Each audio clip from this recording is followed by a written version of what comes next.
Okay, that is us live. You'll see how bomb ass my my Udi is though. It's class. That is amazing though. It's That it's is really funky, good. funky plants. So I got like there's plant ones just all over the shop. And I was thinking, if I'm gonna get a Nudie, I'm not gonna get like a plain coloured one. As much as Mhm. as much as the plain coloured ones are cool, like I was like, nah, I'm gonna love my plants. Right, let's get Tumblr sorted now. I'll just post it on the bit from earlier. Mhm. Oh, is it being cheeky and not embedding it anymore? It isn't. Oh, hold on. I had that with some links last week, but then it would fix Hello itself there. randomly. Ah, great. I'll post it natively then.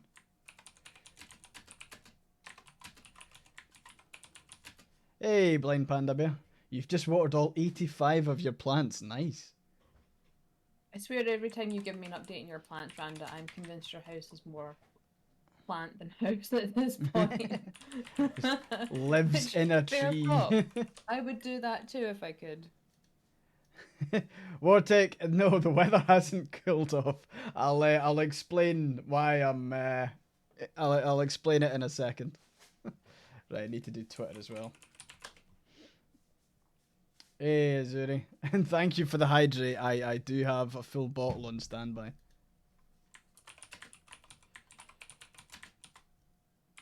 I'll try my best not to get heat stroke. I was gonna say also Jess standing in the background with an ice pack. Yeah, just ready to like chuck it over. Okay.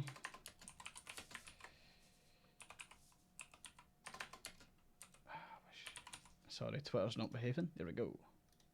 All So right. I can't get my Tumblr to be. There it goes. Sorted. Ironed out. Excellent. Cool. I think we're all good. Whew. I feel like I'm not wearing like anything. You look like you're dying. You look like you're dying. I'm sitting as wide-legged as I possibly can be. Doing as much air. We should have a wee I should get one of those wee wind fans to just like blow me gently from below. Wait a minute. No. But cool. Hello everyone who's just joining.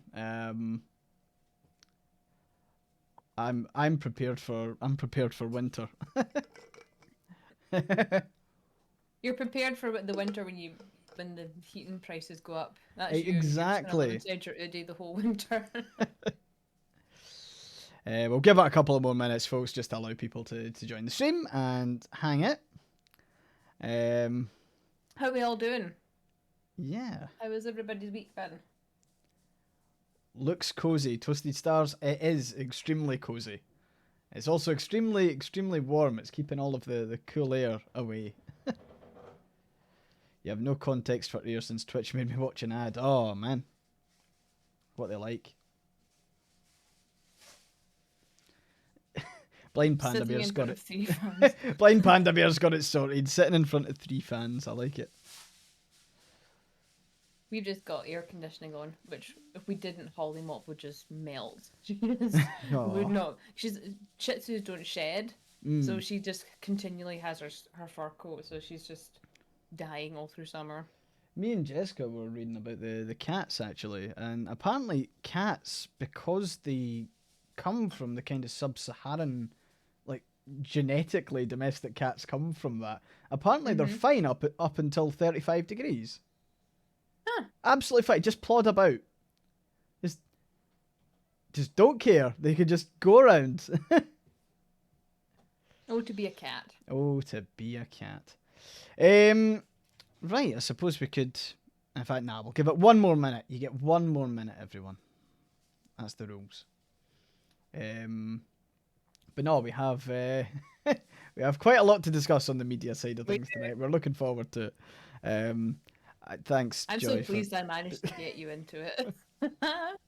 Yeah, you managed to rope me in last minute. That was a very tactical call at 3 o'clock. It was like, But no, we'll definitely talk about that. But I suppose we can kick off. And to address to address why I'm dressed the way I am. So this stream is kind of partly sponsored by Udi. Udi were very kind enough to send me this fantastic plant, comfy, cozy warmness, and it's really great. And I think, to be honest, I actually think that maybe someone on the unionist side has maybe tried to like kill me. They Stroke. I do need to speak to someone at Udi, because it's like we're gonna send an Udi to a Scotsman who is pale and will die live on stream. But no, we're rolling with the Udi today. It's a lovely plant one. You see my plants all over it. They look distinctly more healthy than all the plants in my house. But yeah, I thought, I might as well get prepared for when the energy bills go through the fucking roof during winter. So I've got that to look forward to. But yeah, it's really really nice, super cozy. It covers my full body.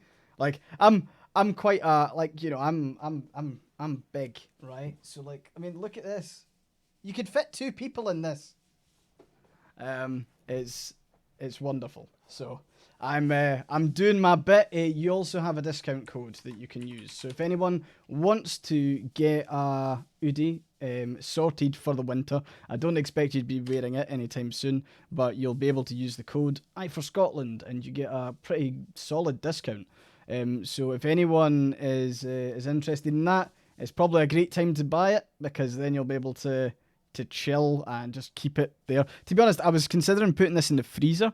I was wondering maybe you can get like a frozen hoodie. That's like next in line. But if you use that code, you can get that. The discount pretty much applies to everything on the website. I think the only thing it doesn't is loungewear. So you can get the kind of comfy sleep pajamas. You get the normal hoodie. You get all the stuff. So does a true Scotsman wear anything under his hoodie? You'll never find out, Arascala. Or you might when I take it off when I die of heat stroke. That's another option. But yeah, it's super duper warm. And the nice thing is it's big enough that I can waft myself.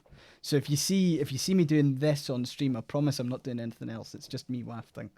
They're also nice for wheelchair users. They actually fit really well. They kind of don't.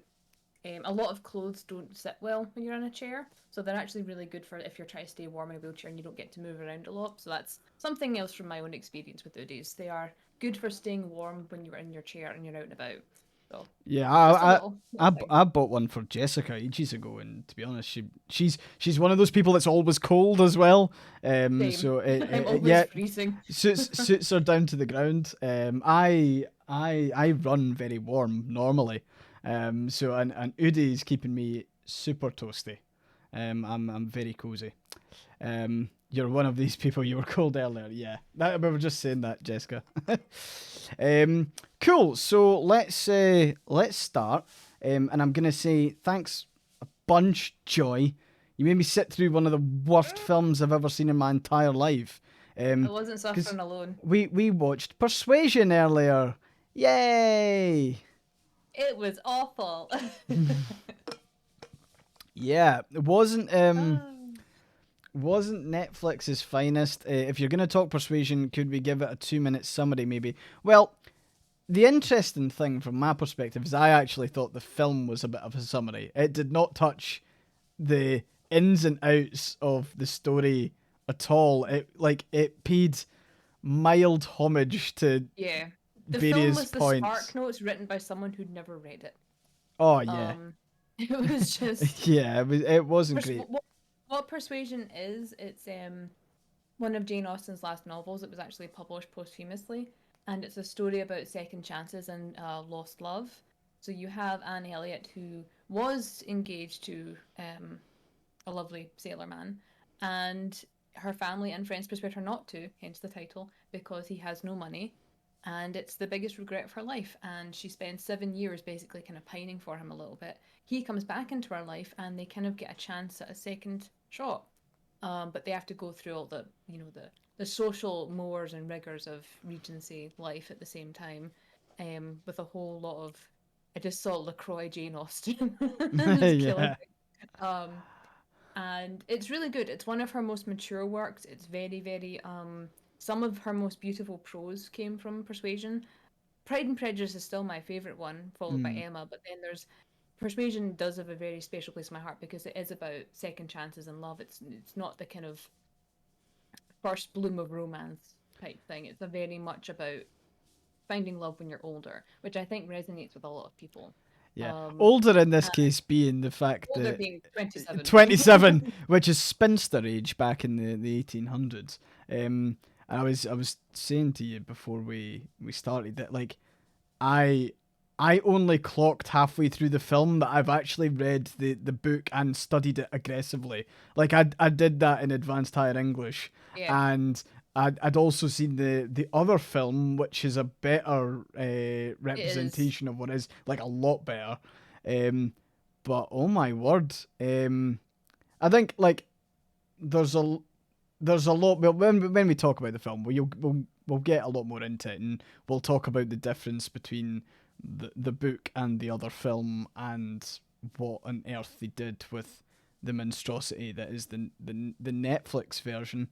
Um, it wasn't great, Joy, was it? It wasn't. It's not a comedy, and they tried to make it into a Hmm. comedy. If anyone's familiar with the Fleabag show, nothing against Fleabag. I quite actually enjoyed Fleabag when it first came out. Um, Persuasion's not the one you want to Fleabag, as someone just said in the as bookshop and books and books, very appropriately named, said, why not do Northanger Abbey, something that's supposed to be comedic? No, they chose Yeah. Persuasion, which is very serious and not a comedy, There's and they there's tried to Bridget Jones it basically. Yeah, Um, there's two like I had two thoughts going through my head while I was watching the film, and the first one was um the style they were going for would have actually fit Pride and Prejudice and Elizabeth Bennet's character better. it would. The second one was why have they set it in the time that it is? Like why did they try and do a 1800s period piece? And I can only imagine. I said period piss there. If you want to know my real thoughts on the film, but like why did they try and set it in the 1800s but update it with like almost like modern comedic things like Fleabag? They could have easily have done a version of it like the way Clueless is Emma. They could have Hmm. easily done like an updated modern version of it, even like a 90s version of it. They probably could have made that work and have it still kind of make sense. But like, It so wouldn't be as offensive as this because yeah, this is it feels like Austin cosplay yeah. By the way, is I've the I've got closest they're I've got doing. notes. I You wrote did take notes. notes. Yeah, I busted out a fucking notepad for this. Um, and the first thing wrote was, "Oh God, it's Fleabag." Was literally the first thing that I wrote, and I think it was from the like literally 30 seconds into the film. We just got like this like direct fourth wall narration, Gaze at the which camera. is is is pain. The whole thing was devastating. I mean, it was so. I It think was things. It was the things like, how are you going to enjoy Beethoven alone in my room with a bottle of red? How are you yeah. going to enjoy it alone in your room? You Gramophones don't exist yet. How are you enjoying Beethoven alone in your? Are you playing by yourself and Oh, drinking? I've. Like, what is happening? Oh yeah. So there's. It's the weird thing is that it's not even like a. It's not even like a Bridgerton, right? And I haven't seen Yeah. Bridgerton, but I know that Bridgerton's kind of like modern kind of period PC. Obviously, not trying to riff off a Jane Austen book. Sorry, Drug Dracus. What is Fleabag? Fleabag is a quite popular comedy about a. I think it's more like the trials and tribulations of a single woman in London in our day and age, and it's kind of tongue in cheek. It's quite. Is Deals it with mental dark? health. Yeah, It is dark dark humor. comedy. It's very dark comedy. Deals with mental health and death and lots of other stuff as well. But one of the kind Um, of main stylistic things of Fleabag is like a direct look at the camera and like almost narrating what like almost like constantly having a sides with the audience mhm. through the eyes of the kind of main character. And I think one of the problems with that formula when you take it into something like Persuasion is it kind of makes the audience feel like they're stupid. Like, Yeah. I felt like I was being treated like I was thick the entire time. I felt like I was being treated like a child. I Yeah. felt like it was, I don't know, it was like you were reading your teenage sister's diary and she was just talking down to you the whole time. But Like it was very condescending. It was very, you're too immature to actually handle the true meaning of what's happening here, so let me but dumb it down for you. And it wasn't yeah. even necessary to dumb it down. But Like like it's not, yeah, yeah. there was this weird reason to like spell everything out, and like that was the problem with like directly looking at the screen and having the kind of funny quips. Like whenever the sister spoke, and then it was like sometimes the Look at the way camera. yeah, sometimes the way Mm-hmm. it shot was look at the camera, but other times it was just to say the comment out loud while part of the scene, and I found it really strange. And I think one of the things that we're talking about is that like, there is this weird blend of like a kind of modern take on it, but not like, but still trying to fit it into the 1800s. Mm-hmm. I mean, the worst one was when like she said that he'd made her a playlist, and it was just a bunch of like written Music. music, Mm-hmm. but it still said love tracks on it. Yeah. But like it didn't want to lean too much into like a modern version, but it also refused to lean into the language of the era either. It was, Like they put on a really weird, even the British people in it were putting on weird upper class British accents that yeah, didn't sound normal, and it was as if they thought that was the same as having Regency dialect, and it's not. yeah, And I get that, like you don't need, it's a lot of. I do understand that some people find the Regency manner of speaking to be inaccessible and everything else, but at the same time, if you can understand the Pride and Prejudice way of doing it, you could have very easily done like the 2005 one. You could have very easily done it with this one, and it oh would still would have definitely. been accessible. What do you Yeah. think about the? Do you think back in the 1800s they were saying if you're a 5 in London, you're a 10 in Bath? What did you make of that line? That caused me I physical pain hearing that. I cringed so hard. I was like, I've had a migraine all this week. I cringed so hard, I temporarily lost my migraine because I think I did something to the nerves in my face. But it was like, the level of, I don't know if yassification is the right word, but it felt very twittery. It felt very kind of like, here's a buzzword, here's a word that the youth will connect to, Yeah, which means the film will have no meaning in about 5 years because the language will have moved on from there. yeah, Um, it it felt did. memey. It felt like they were trying to make a meme. Yeah, like, but I mean, the thing is like that's already quite an old joke. I It think, is, yeah. like, that has been a weird thing, like particularly in kind of romancy type like stuff. And I think it did start as a tweet, did it not? It was like, oh, It did. you're a Hmm. what if you're a 5 in 10 in sorry, it was like a 5 in Chicago's a 10 in California or whatever. No, vice versa. I don't know.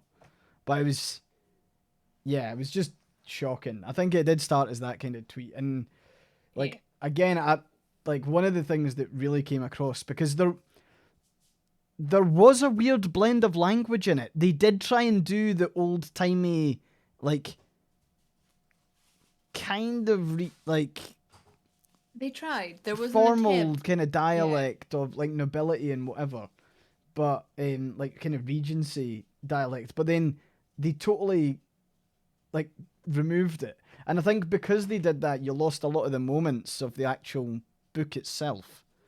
Yeah, you Um, did. And the characters were not in character. yeah. Um, to me, it. So this is a problem they had with Sandington, which I don't know if anyone. Sandington was was Jane Austen's unpublished Mm. novel. PBS / the BBC, or I think it was the ITV in the UK. PBS over here got the rights to make Sandington, and they basically framed it as they're fixing Austen. And I'm going, you don't fix Austen. Austen is fixed. Like there's no Yeah. like, and they basically just removed the happy ending from it. There was no romance. Mm. Um, and it was there. Oh, we're trying to fix the tension problems. We're trying to bring it into the modern era. And I'm going, that's not why Austen fans watch Austen. That's not the purpose of these types of things. Yeah. Also, Austen is satirical romance. It's commentary. You've turned it into some sort of grim, dark commentary on, I would, the foibles of, I don't know. It was so grim. It was so grim, and it was like there was love triangles and conflict, which is not unusual for Austen. But that became the main focus, and there was no resolution. And then yep. you get into season 2 of Sandington, the love interest is dead because fuck you. And then she goes off and she has another problematic love interest, and that one also falls through. And I'm going, this is not Austen. It's not Yep. even Bridgerton. You're taking the Austen fan base and you're forcing them to endure something Pain. almost like a, yeah, pain, but it's also like it's not the genre that people want from Austen. It's not the style people want from Austen. Is And I feel very much the same with this Persuasion. It does not feel mm, like Austen. It feels like someone wrote fan fiction of Pride and Prejudice, put it into the Persuasion world, and it's very teenagery and very immature. And yeah. it's almost like the the kind of, like you were saying, like Clueless is Emma, but I would Mm, argue that Clueless has more value because it actually there are parts of it that stick to the core value of what Emma was, yeah. Yeah. and there's none of that with this. There's no staying true to any of it. And hi, lovely scientist. And there's no kind of cohesiveness between it. Mm, And part of it's the looking at the camera, yeah. other parts of it's the language, other parts of it are just the fact that a lot of the substance has been removed in favor of adding in quips. Yeah. I think And like it, there's.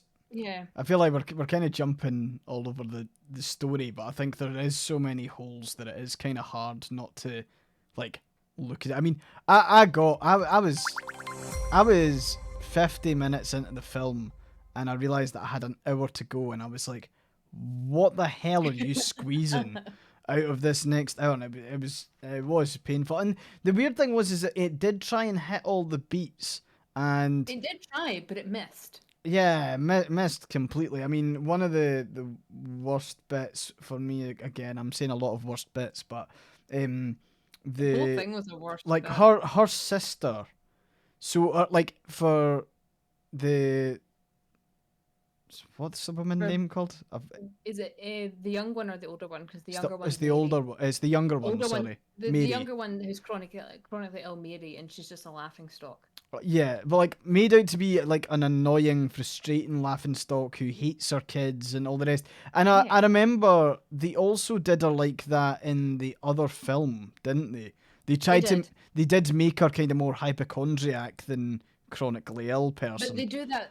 The problem with all adaptations is that every single one of them does poke Does fun. that? Jane Austen is fantastic at writing chronically ill women, and from the modern gaze, it looks as if she's poking fun, but she's not. She's actually, I mean, sometimes she might be, but a lot of the time she's actually trying to highlight the fact that women get sick after childbirth. Some women don't recover, Yeah. and in this instance with Mary, just being told straight away with Dakota Fanning staring into the camera going, my sister's a hypochondriac and a narcissist, you're immediately setting her up to hate this chronically. Like, she's Yeah. going to hate this. She talks about how she's She's abused by her yeah, in-laws. she's And got she's got the three finger thing, doesn't she? yeah. She's gonna do this, then she's gonna do this, and then she's gonna do this. And it's Um, like, but the thing is, if they actually looked at it, they'd be able to say, well, actually, yeah, Mary is someone who's still suffering from probably postpartum depression. yeah. Not to mention that childbirth is a visceral process. It can leave your body forever changed. So yeah, there could have, Mary is an important kind of figure for chronically ill women, but she's constantly mocked. She's constantly, well, she's a narcissist and she's a hypochondriac, and it's like, no, like it's. I don't know how to explain to you that you should give a shit about chronically ill women, Mm. and that Jane Austen did. And they every adaptation, even in Pride and Prejudice, um, Elizabeth's mother is seen. Mrs. Bennet is very much the whole, oh, my nerves, my nerves. But if you had 5 daughters who were about to become homeless and penniless, and your husband didn't Yeah. give a shit and was just sitting in his library reading, you would also be having constant panic attacks. You would also be running around like a headless chicken going, I'm trying to stop my girls from going into the workhouse. Yeah. Like, it's so badly done as like a, oh, look how frivolous and silly these people are. And it's part of that is from in Pride and Prejudice is that you have Elizabeth's immaturity. She does not see the world the way her mother does. And it's you get some of that reality from Charlotte Lucas, who's like, I'm 27, I'm unmarried, I'm a burden to my parents. Whereas Elizabeth is still coasting along on, I'm young, I can do, like, I'm going to be my own main character. Yeah. And it's only when she gets her wake up call that she realizes, well, actually, my mother's not as silly as everyone thinks she is. She's trying to take care of everyone, and she's going crazy in the process. This, with Persuasion, there was no subtle commentary at all. There was no realization that, yeah, Mary is actually in a really difficult position. She moved away from her family. She's had 2 children, and her in-laws, although they get on well with Anne, they're not really that nice to Mary. So maybe Yeah. Mary has valid complaints about them. And I think You it know? was made worse again by like the kind of it was like the memification of the script where Yeah. they have Mary say I'm an empath, which Yeah. is like I think that was a thing that was like was it not like a trending joke on Tumblr It where came from no, YouTubers all saying things like, I'm an empath, so therefore it's still, I see a lot of it on TikTok and yeah sorry it was TikTok not yeah, Tumblr yeah TikTok and Instagram. There's lots of, well, I'm an empath, so that means I'm naturally attuned to everything around me, and I'm super sensitive, and I know, and it's usually code for I'm completely unself-aware, and I will just steamroll over everyone in my path. yeah I mean I've Um, only ever seen it used in the it's context of someone stating something so unbelievably obvious and then going I'm an empath and it was like a kind of a joke but it's like it just again and I think this is the problem it's like that's obviously a meme that is old now. I've not heard the word mhm. empath in ages. It's not a thing on TikTok anymore. And obviously it was when it was being filmed. But like that's gone now. So you're not paying homage to the original book and you're not relevant in your modern quippy like it was like again what was this aiming for? Who was this for? Because it wasn't for Austen fans. I mean, No, my teacher who took me for like advanced English, like she was part of the Jane Austen fan club. She was like hardcore as fuck. I Um, still am. yeah, Like and my mother and I used to go on pilgrimages to Bath and everything else because my mother is yeah, huge on Austen. We used to go to Bath for the waters and everything else, like proper Victorian sick women.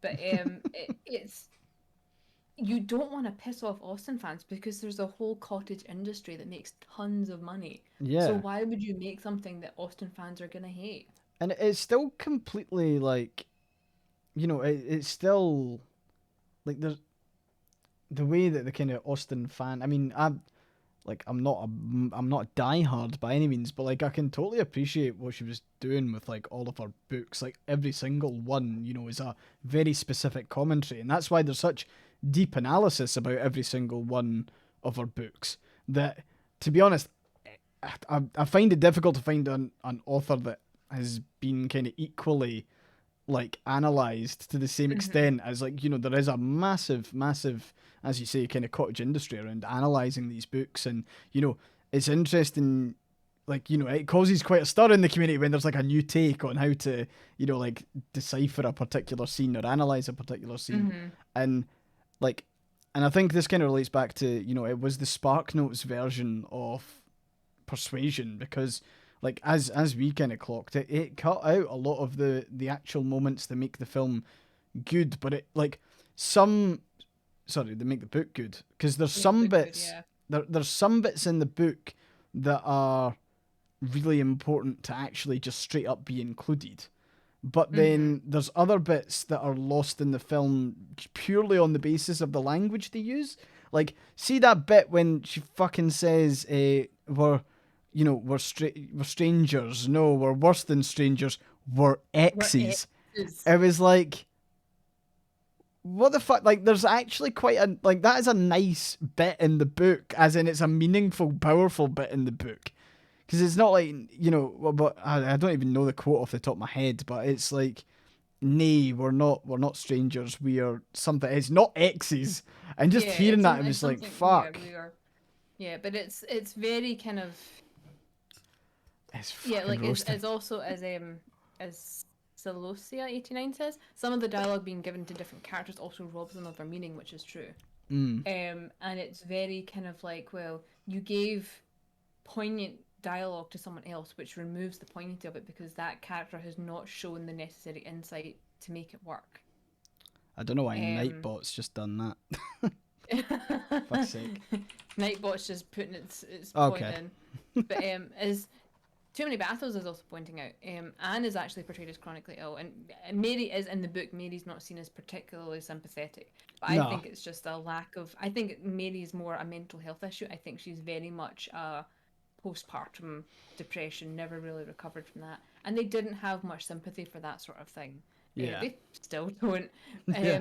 But it was Anne is shown as to be she is chronically ill. She suffers from some sort of fatigue, which most people are now familiar with that sort of thing these days thanks to COVID. Yeah. But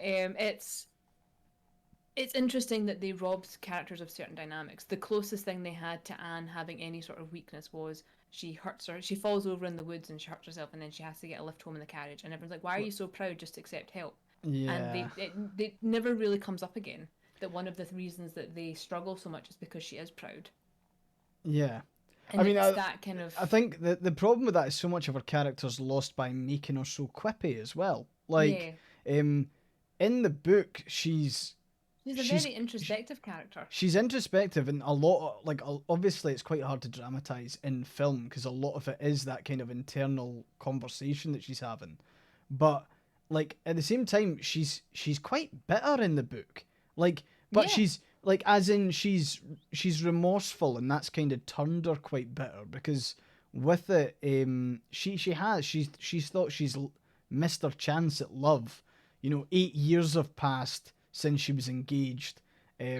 She's now, 27 or 28 or whatever it is, and she's really quite bitter about it. Not in a way that she's super aggressive towards anyone, but in a way Mm-hmm. that, I don't know, you just understand her character a little bit better and understand her She's kind of honest feelings and there. forthright with people, Yeah. which is not what she is in this. She's conniving in this persuasion. Mm. She's not honest with people. She's, standing to one side and she's holding judgment over everybody. And it's not even accurate. She's just being catty. Yeah. The catty little girl having arguments in her head, and we happen to be in her head. So it's that kind of Yeah. there's none of and self reflection. There's none of that whole, well, why am I bitter? Why am I like this way? It's played for laughs almost. Yeah. And it's not a funny topic. Persuasion is not it's not haha funny. It has its moments of being funny, but Yeah. it's not slapstick. It's And not it's nothing it's whatever. It's also not more supposed to be funny. funny. Yeah, it's also more funny in regards to like the actual society. It's more like these are the ridiculous situations that you're placed into in a society like that, where Mm-hmm. there's the bit with the noble family. We'll talk about the octopus thing, which was just what the fuck.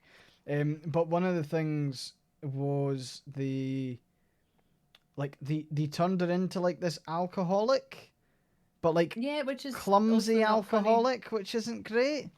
Like she was constantly either quipping about drinking or drinking and crying Or and stealing bottles and just yes, how it was the Bridget Jones alone crying in your room to all by myself. It was that level of like drunk single woman in her 30s that was it, popular tropes in the early Fleabag, 2000s. It was Fleabag is Fleabag. Fleabag. Fleabag is Bridget Jones on modern day. That's what it is. It's Yeah, Fleabag.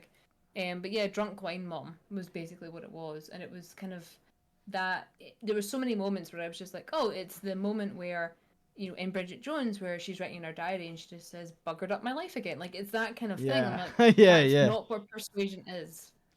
yeah. And then It's there was not. there It's was the not a scene. romantic comedy. Yeah, and there was there was some real like attempts at slapstick with the fucking like there's a bit where she puts jam on her face to be like a mustache, and there was a bit where she tips gravy on her head. It just Not to mention the fact that she just ruined her clothes and she'd oh have to yeah, wash her hair, which is a whole ordeal because you only wash your hair like once a week. and It was just like, yeah, just they yeah, went out their way to do kind of like slapstick, comedy, but it wasn't even funny. It was just like cringe. yeah. Like, it's just like, Soren J, this is an Udi, and you can get your own by using the command Udi. Because I've got a discount code if you're after one. There you go. Thanks, Biblis. Or Joy, you're here. I'm here. I forget you're quick on the there, but yeah, use the code I for Scotland and you get a pretty solid discount.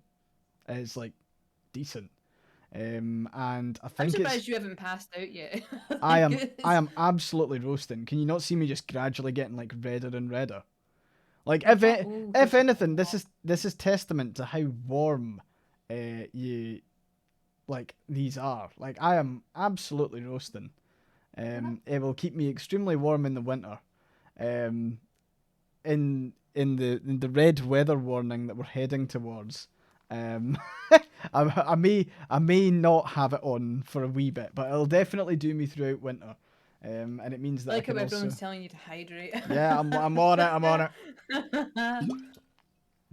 Like again, I think that the folks at Udi were like, of course they are. I think they're Australian based, are they not? Yeah, and it's winter there right now. Yeah, so it's winter there. So like just toasty.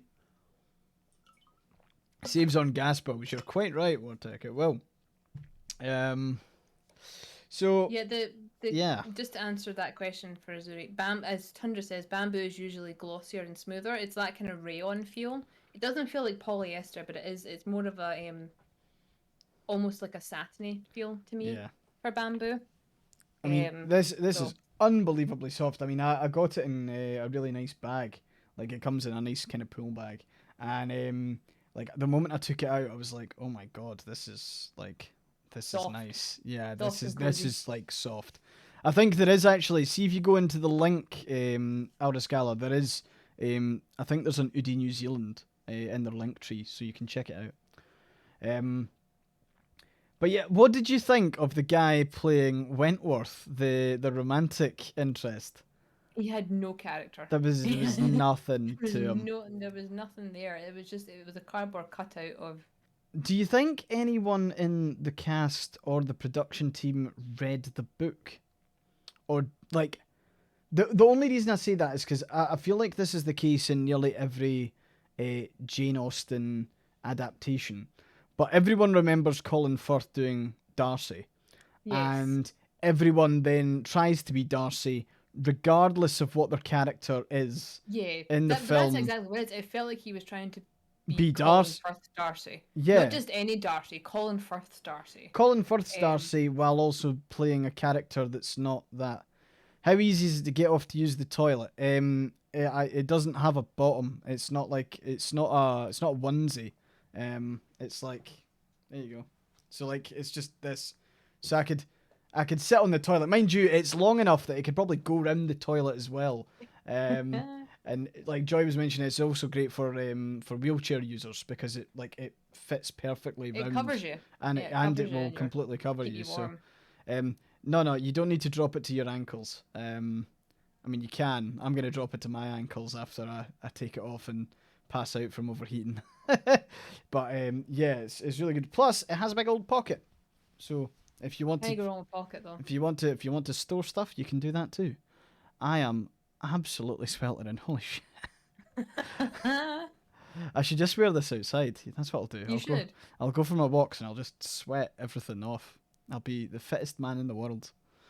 Stick a few ice packs in there. That is a good shout, actually.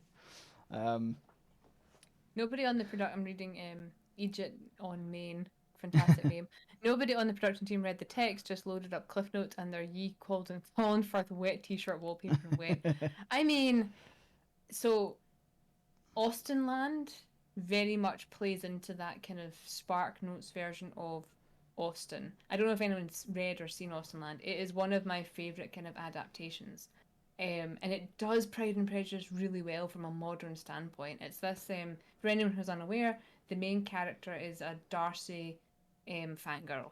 Her entire life is devoted to Jane Austen. She's one of us. She has the shrine. She has the shirtless Colin Firth poster, and she basically spends all of her money on going to a retreat in the UK where you get to live the Austen fantasy for like a couple of weeks, and she she gets paired up with, they orchestrate romantic trysts, and it's all like actors and everything else. And she actually ends up falling for a very Darcy-esque man, but she thinks it's an act. And it's actually him just being awkward, and he's supposed to be paired up with some other lassie, but they actually get along really well. But there's the cross communication that happens in Pride and Prejudice, and I think that is a fantastic adaptation. See, that's It taking something really good Yeah, and then like building on it and adding a bit more, and like it's almost the same story, but it like is. it's It giving is, it but the it's a flavor. modern adaptation, and it's done really well. It's done with respect to Yeah. the text, and but with Persuasion there was no respect to the text. The No. Persuasion was again the Sandington problem of we know better now because we make stories better today. Like it was very much that kind of, oh, we're fixing it for a modern audience. You don't need to Yeah. fix anything from Persuasion. If anything, I think Persuasion could help a lot of people because there's so much pressure on youth of today. They all think if they don't have their life sorted by 25, it's over. Yeah. There's a very, very prevalent, like, oh, I don't have my life sorted out yet.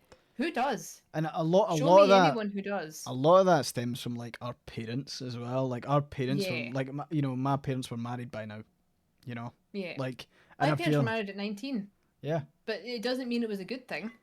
It was that, um, it was quite funny, like, just talking about that. My parents were married at 19. They were so relieved when I got married at 26. And I'm going, if this was in Austin, they would be terrified that I was waiting until 26. But because it was in reality, like our today, they were going, good, you've got your degree, you've had jobs, you've had your, you've got life experience, which is what you Mm, need going into a lifelong partnership. You need experiences. They didn't have that. They had to learn to be adults while still growing up together. And that yeah. doesn't always work out very well. And I think this reversion towards, well, when I was your age, I had this sorted, did you? Or were you just fumbling your way along and you didn't really get a chance to develop your sense of self because you were already partnered with someone? Like, no Mm, shade if anyone marries their high school sweetheart. If it works for you, fantastic. But for a lot of people, you need to find yourself first. yeah. Um, and it's that kind of the idea of, well, I'm 30 and I still don't own my own house. Nobody does. Like we we have our house, but it's an anchor. It's not it's not a kind of a sign of stability for Haunted. us. Yeah, It's yeah. just haunted. But I don't know, it feels weird to see all these. I get messages from a lot of young people going, how did you get your life sorted? I'm like, is my life sorted? Like, I don't feel sorted. Like, I feel like I'm pretending most of the time. And I think that's very true for a lot of people. I don't think anyone really has their shit together. I think Mm, everyone's just doing the best they can. And the idea that you're gonna hit 25 and you're magically gonna know how to do everything needs to go away because you don't. You can be yeah. 70 and you'll still be sitting there going, how do I do this? And that's the human experience. The human experience is learning new things constantly. And it's just yeah, it's just it bothers me that that a lot of these adaptations are, like Persuasion would have been prime real estate for going, you know what, 7 years later I've got better perspective and I realise now that I shouldn't have let my friends talk me out of marrying the person I love. And They didn't do that. this is what like it would have been fine as like like set in modern times. Like they could have definitely made it work in They modern could have. It times. would They have could been have it easy would have been better in modern and yeah, and like definitely would have. I think the like the nice thing is that the family isn't super like high in the kind of nobility side of things in Persuasion either. So you wouldn't even need to have like the sister who is seen as like like the eldest sister. Elizabeth, yeah. Yeah, you wouldn't need to have her as like a supermodel or anything like that in a modern adaptation. You would just need her to like be the kind of eldest kind of overachiever, that kind Yeah. of thing. And like, a wee bit of rivalry or a wee bit of kind of looking down on the younger siblings. You could have easily had all that. And it would have fit the kind of Fleabag thing that we're going for a wee bit more. Um, I would argue that Fleabag is actually a better persuasion than this persuasion was. yeah, yeah, Because I would agree with that. In Fleabag she comes to the realization that she has regrets and she does try to fix them, but she is a disaster. She's an alcoholic and like all these other things. And but she does try to make amends for them. Whereas this one I feel like Anne just bounces around and eventually gets what she wants because the plot says so. I feel Yeah. like there was no character growth. I feel like there was no kind of internal retrospection beyond woe is me, I took bad advice. And it's like, well, surely the thing you learn from that is not to listen to what everyone says, because people around you have biases. Yeah. Instead, You it didn't learn is. that. Yeah, instead, it's. I listen to absolutely everyone all the time and I just talk shit to the camera Yeah, about them. that was it. Um, Yeah. 'Cause, I mean, I also don't think Dakota Johnson was particularly good in the role.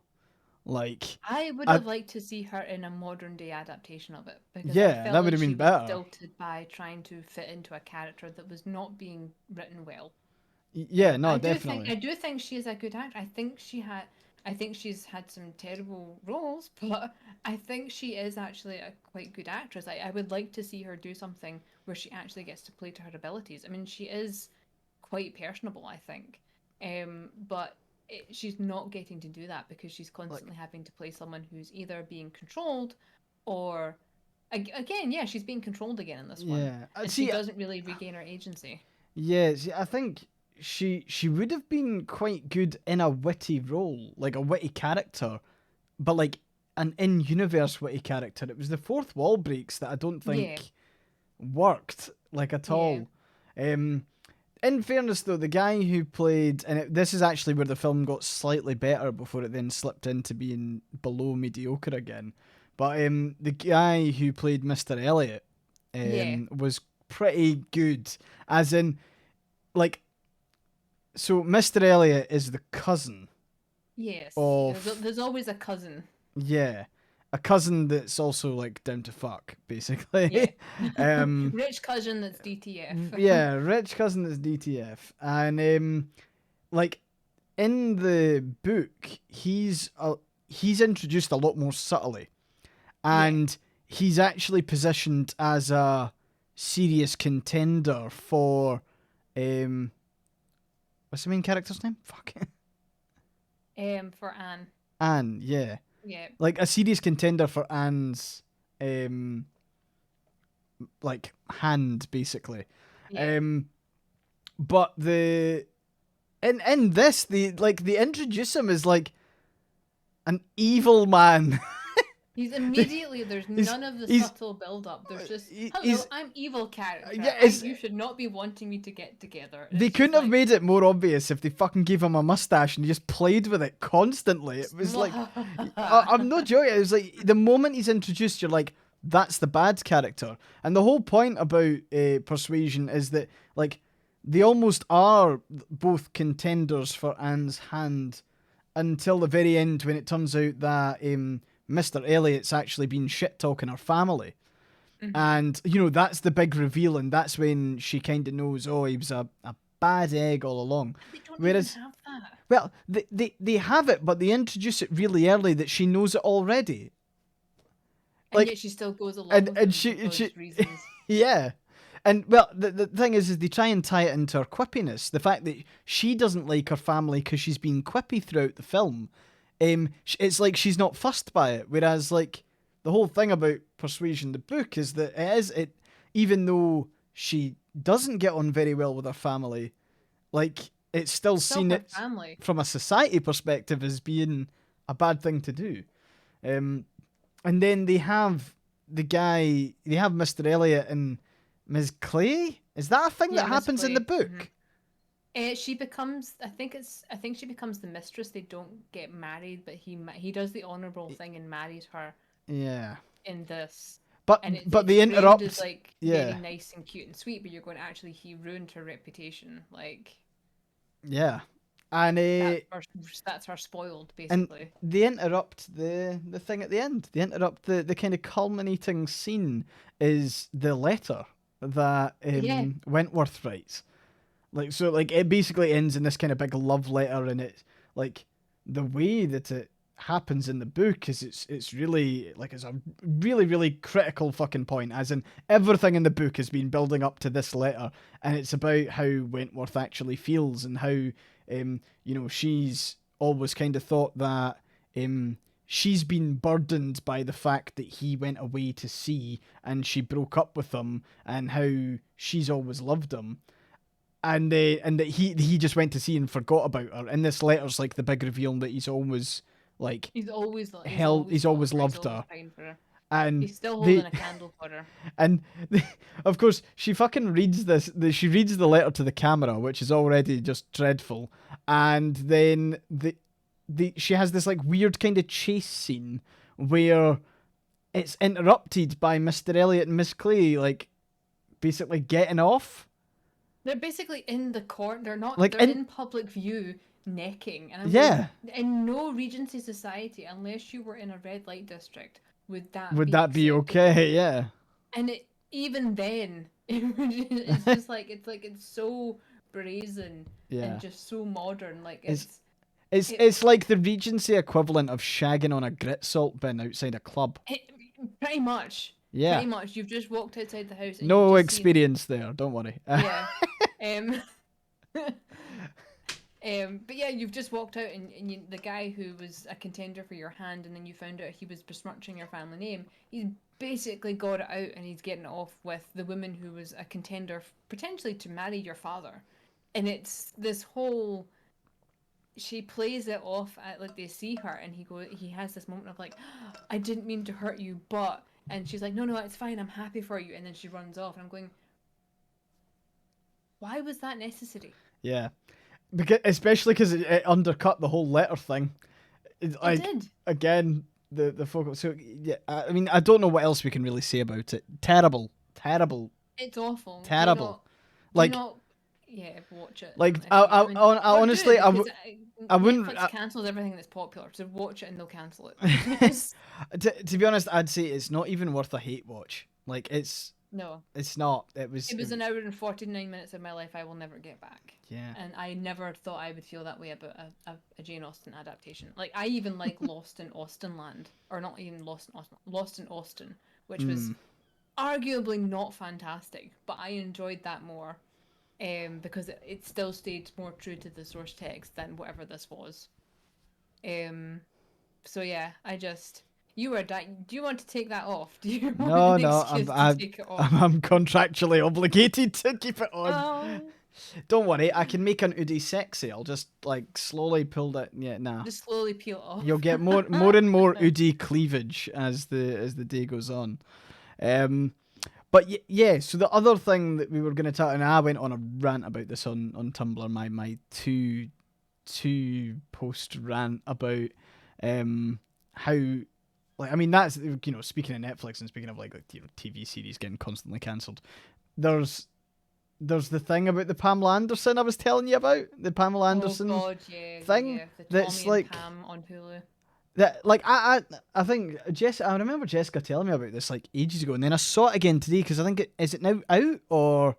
It's been out. Out for a while. I think it's on other services now. But I think it was Lily James got like interviewed or something like that, and it was like, oh yeah, I tried really hard to reach out to Pamela Anderson, and she wasn't. That's it. It got nominated for awards, and that's why this is kind of resurfaced. But it turns out they reached out to Pamela Anderson, who practically begged them not to make it. Because please don't rehash my trauma to an international audience. Yeah. And they went and did it anyway. And yeah, and it's I don't really comment on a lot of like celebrity news because I don't really care about it that much. But like I just thought like that's actually fucked. Like no one like so. What went through Lily James's head? I'm just curious. It's like. What happens? Because of course Sebastian Stan's in it as well, and he's beloved, and I think it was he was getting in trouble for some of his comments about it as well.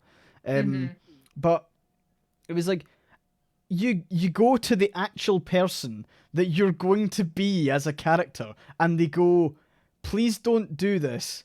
It was really, really traumatic, and I still suffer from it." Like and today, they didn't even ask permission to make it. They just did it. Yeah. See, the thing is, she couldn't get out of a contract. There's something about that just I have issues with. Like, I don't know. No one else on the production team, and apparently she tried to reach out with the official production team, and she tried to reach out separately, and was basically told to fuck off twice. Would you like? if you were tied into the contract, you should have been fucking apologetic as shit the entire way through that, like, and after it, because that's honestly, I just thought it was like, I know it's not a be all and end all thing, but like culturally, that is just fucked. The fact that folk went and watched it, the fact that it was made, the fact that no one thought for a second maybe we shouldn't do this, I just find it, we're fucked. We're gone. We're gone. It's the extension of reality television. I think it's the nothing is private, and we're so used Yeah. to seeing reality television that it's okay to just make biographies of people that are still living without their permission because it's entertainment. Yeah. And it's just, it feels like an extension of that kind of empty-headedness, but also a wee bit Yeah. nasty. It's that kind of, look how low we can go, and we'll keep pushing. We'll turn we'll turn people suffering into entertainment. And I'm not a huge fan of those things. Like, I don't watch I don't watch like the Survivor or anything like that. Like, I don't like watching people go through traumatic experiences. Yeah. It's just, to me, it's unsettling, and I feel like the Pam and Tommy thing is an extension of that. And I watched a couple of episodes when it first aired because I didn't know that Pamela Anderson didn't want it to get made, and then when I learned that, I went, "Well, I'm not watching the rest of it then." Yeah. But it was, the focus was just on. I mean, they from what I did see, they did focus on how awful it was for her. But I'm going, if you know how awful it is, why make this? Yeah. Why profit from it? Why It's profit like, from it, and then Pamela Anderson doesn't get anything from it? yeah. You know, and I mean, it's, I think yeah, that is like, that's the main, like, the crux of it really, is the fact that, oh, why did you make this? Because there was a profit to be made.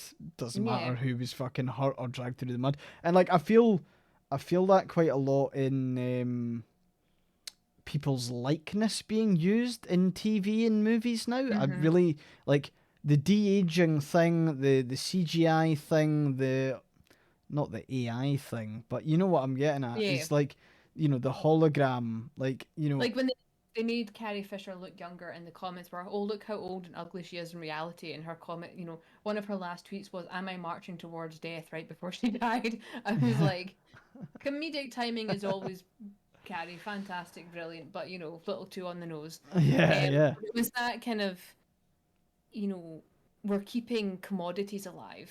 We're turning people into commodities, and through yeah. technology, we are keeping them as reusable sources that you don't It that was you can like, take I, out the cupboard when you want to use them, and that's unsettling to me. yeah, because there was the whole thing back when, was there not like there was the 2-pack hologram and stuff like that, Yeah. and that's just like, ugh, not a fan of that.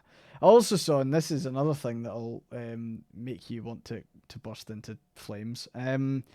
There's like there's a Netflix series, I think, about a fraudster, like a Russian-born German fraudster called Inventing Anna. Have you heard about that?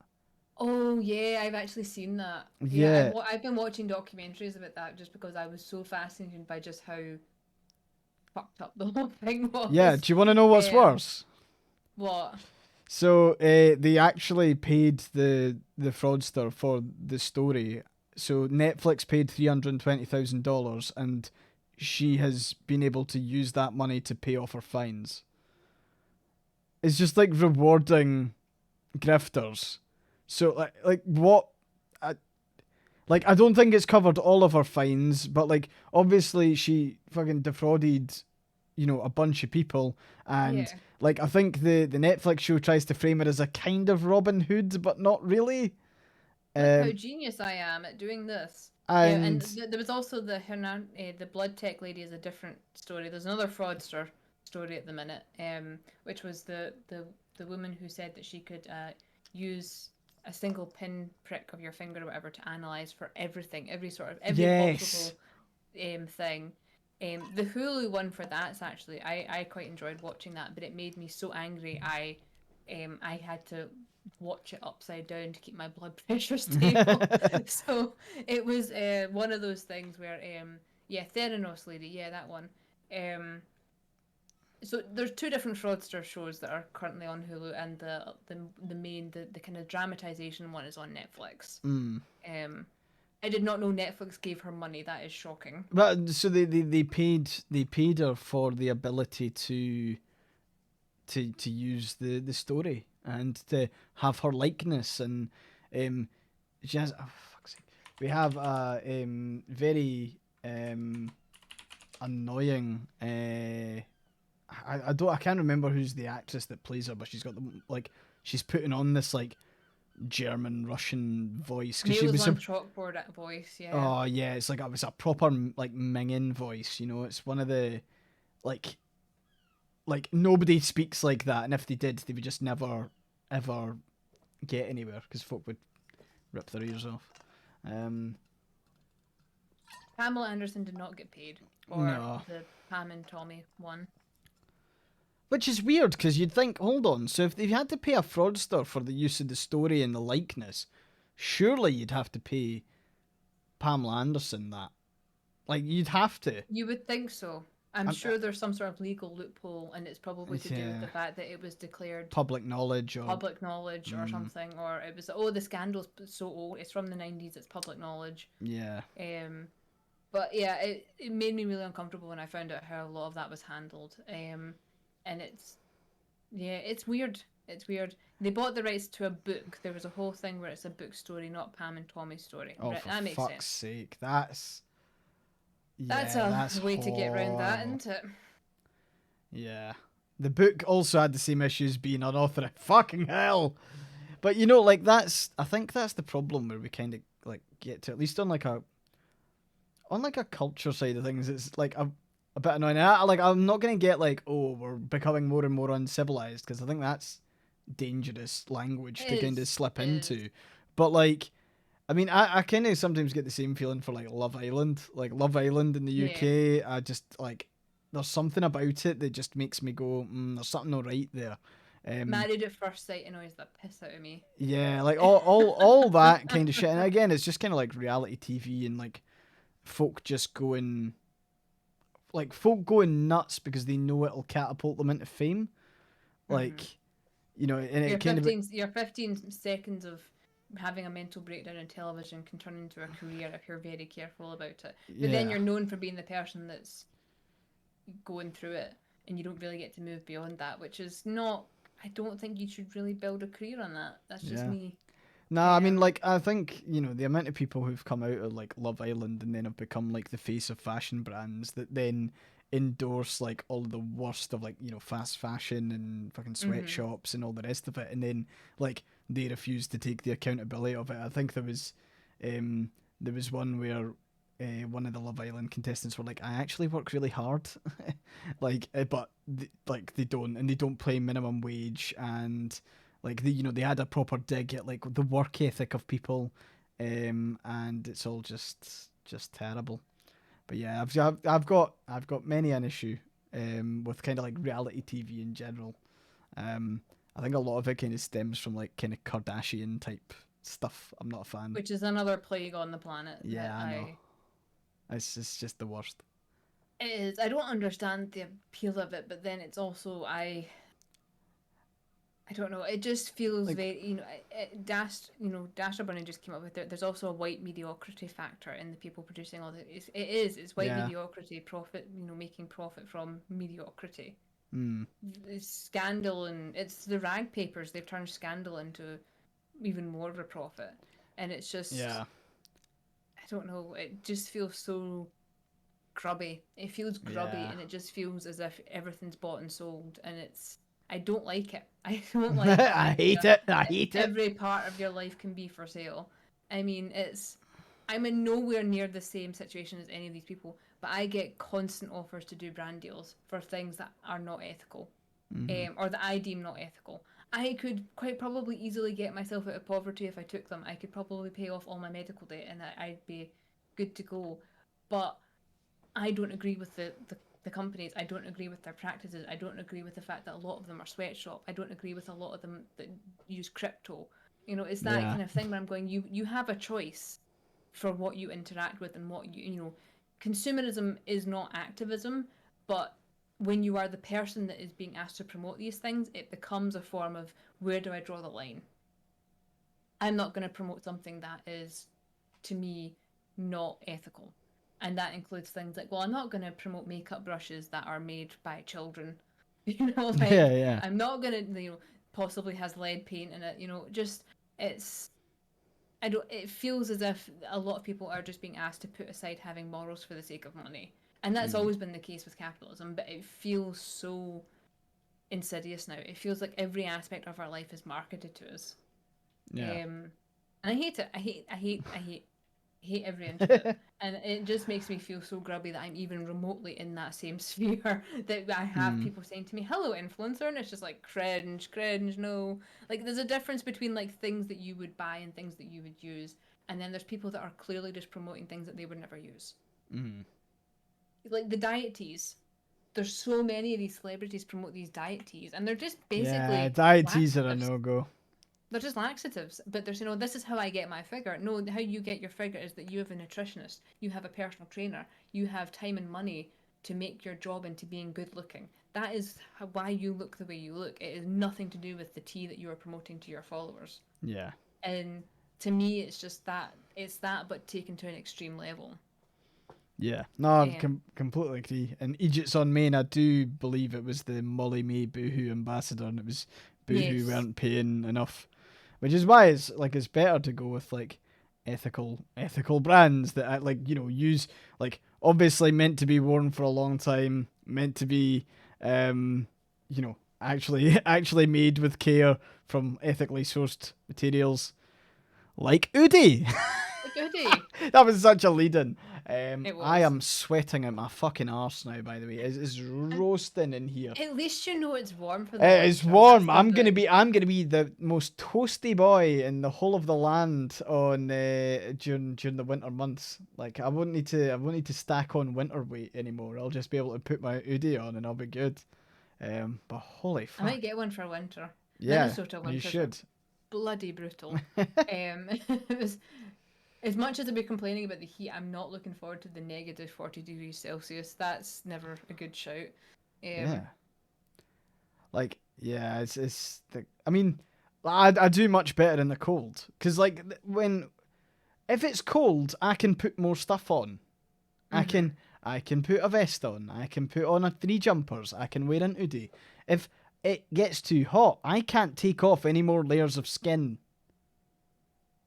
The hoodie does make it look like I've packed on the winter. Oh, thanks very much, Ariska. I mean, like, the good thing, I mean, you could probably fit me and Jessica in this, which is great. So there's definitely a market for it. It's body heat. Yeah, exactly. Get one for you. This is our get along hoodie. Yeah, this is. No, that is so. Like, look. Save your marriage. Yeah, when you're cuddling together on the couch and you're watching your Netflix, when you're watching Persuasion on Netflix, you can put this on, and none of you will be able to escape. You'll have to watch it. But yeah, I do think that there is a kind of issue with just like that very fine line between kind of social media and like reality TV, and how a lot of the time the social media becomes part of the reality TV show, and it's just like, why are we doing this? I feel like we should have a reality TV show of just like cameras in yours and mine's house, and they follow us around, and we occasionally make posts on Tumblr. I feel like that would be a show in its own. Just be me lying down most of the time with Holly Mop laying on me. That's my reality television. You gonna do anything interesting? No, I'm just writing a book. Joy Demora is writing crucifix nail nipples. No. just you typing it out and being in pain. Constantly. Thinking about having a baby to fix your marriage. Try Udi instead. It's cheaper and harder to traumatize. No, that's good. They will watch this VOD, by the way, so that's us all. We're banned now. But no, it's all good. Yeah, there's got some amazing designs. My one's like plants. You see, I've got little smiley plants, which are cute, right? As cute as hell. And then there's eggplant ones. there's garlic bread. There's sloths. I think my sister's actually got a sloth one. I think I got. Wolf is a great one for an I, Udi. I think I got a cat one for Jessica or something like that. I remember I bought it like a year and a half ago, 2 years ago. And yeah, there's tons of different designs. You can also get plain colors as well if you don't fancy having it design. But they also do like pajamas and stuff, so you should check them out. Yeah, you can also use the code with their t-shirt pajamas, which are good for summer. Dorotao, have you used the code? If you use code I for Scotland, you actually get a solid discount. I think it's 35 quid off pretty much everything. Mm-hmm. And then except Norway. If you're in Norway, you get 25% off. I'm not sure what that constitutes, but yeah, Norway, it's like it's like half off. Nice. That's good. I would love to be able to see the statistics on who's used the code, because I think it's either the I for Scotland code gets you a wee bit more or the same as the other stuff. I don't think it attaches to the sale price. I think it's one or the other. But if you go to checkout, I know that there's like a summer sale on.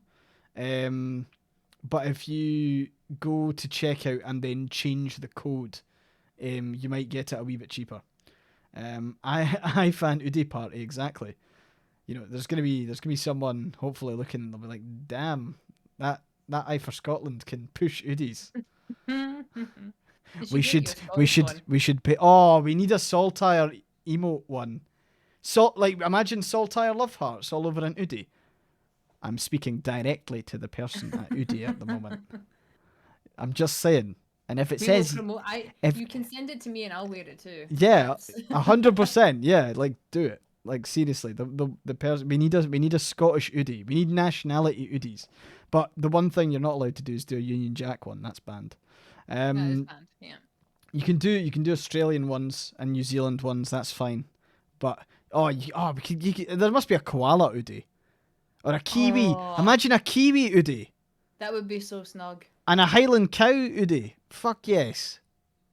We'd finally get you into a Highland cow first. The closest we'll get you to a fursuit. You're getting me there bit by bit. First the Udi, then the suit. yeah. But yeah, I think that's that. That's pretty much it. Yeah, the other one. Sorry, we had another topic for tonight actually. Oh, they have a quacka Udi. That's cool. Is it quacka?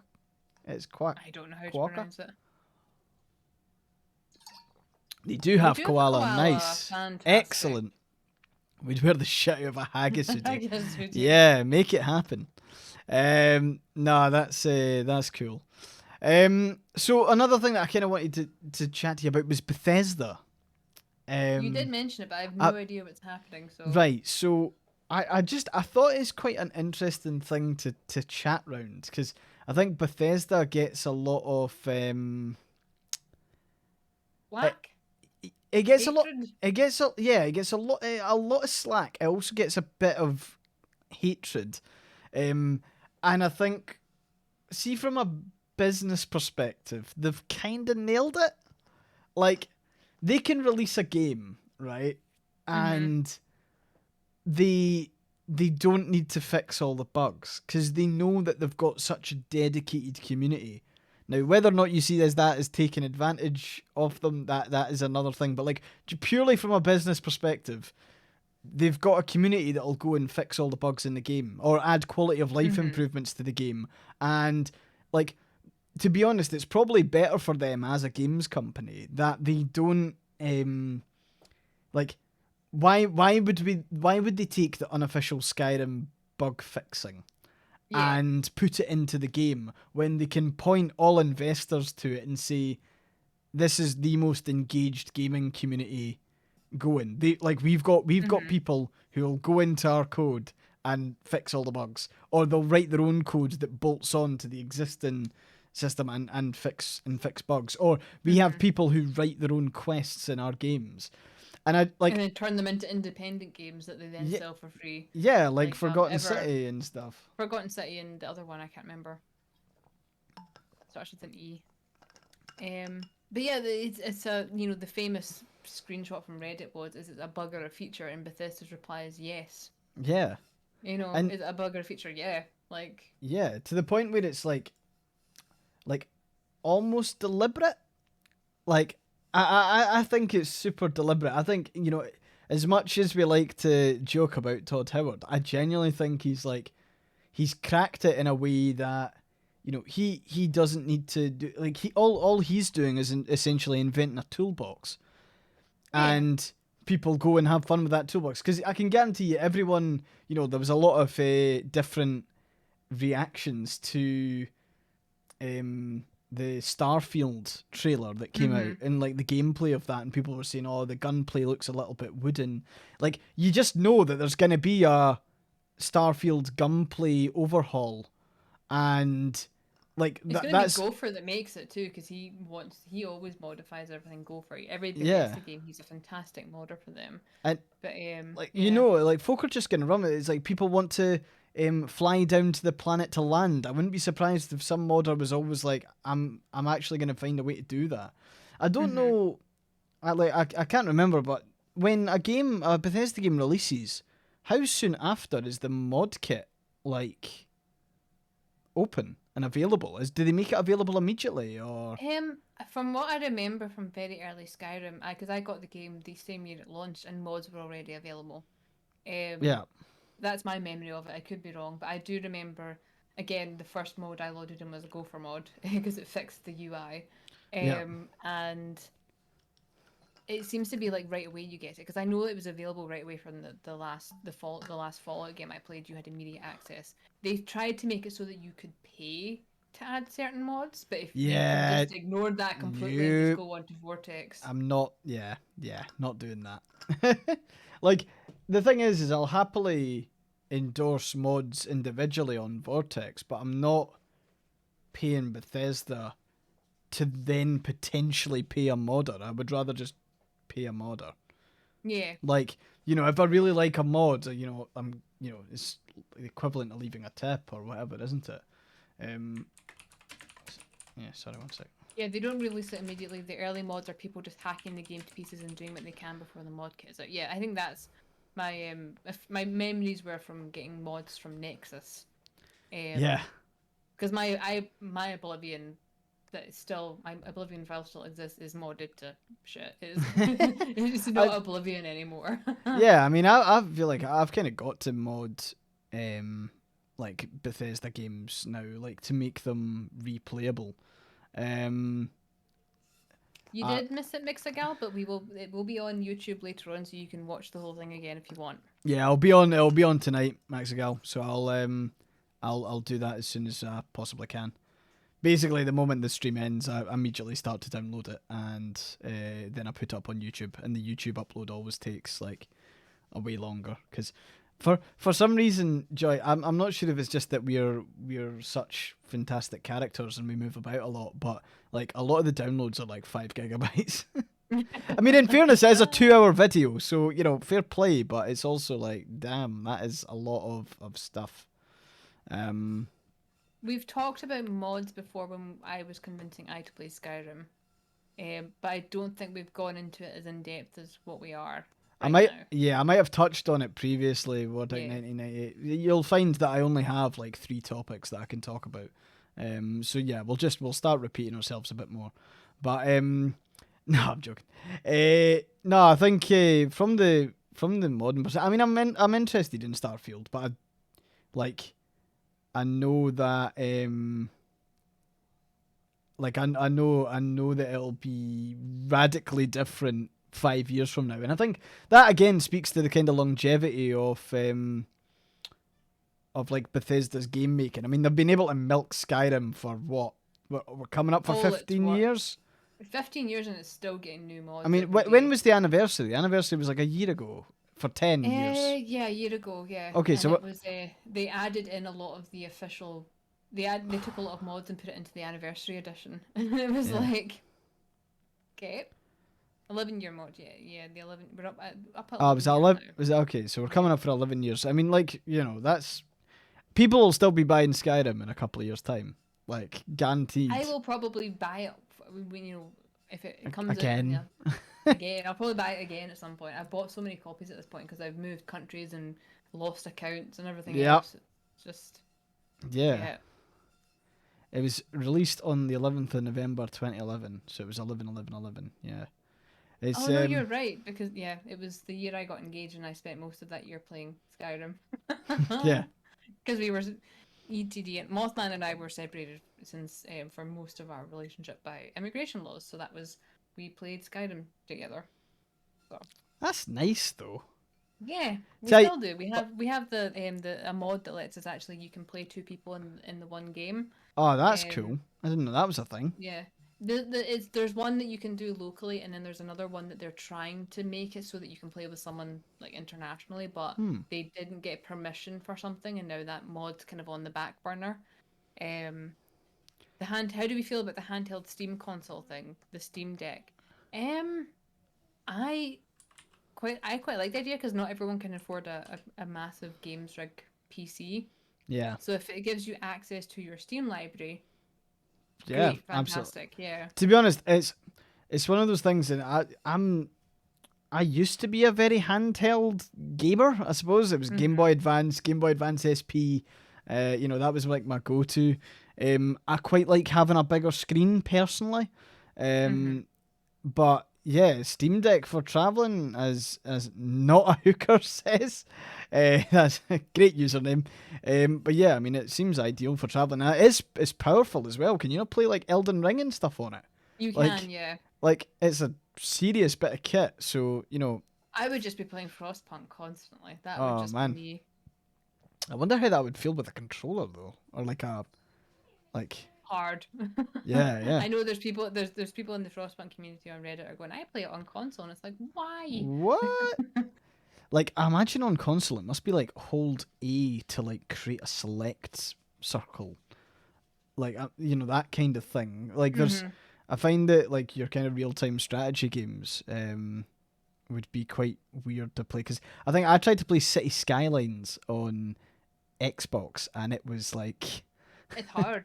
it's hard as fuck. I was like wondered why I couldn't manage my city properly. It's like because I can't do 30 things at once that I could do with a mouse. At the same time, though, for my first-person shooters, it'll always be a controller. I like a controller.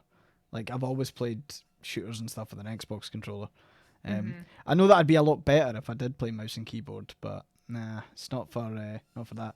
One of the games that me and Jessica have been playing recently, and I've streamed it a couple of times as well.